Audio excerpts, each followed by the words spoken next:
प्रतिष्ठित अच्छा कर रहा हूँ। आज का अंतर्राष्ट्रीय समाचार। बांग्लादेश पूर्व प्रधानमंत्री शेख हसीना को मौत की सजा। भारत और रूस के संबंध हुए मजबूत।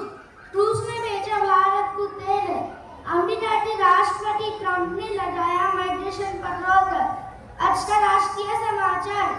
दिल्ली में वायु प्रदूषण खतरा बहुत खराब श्रेणी में है।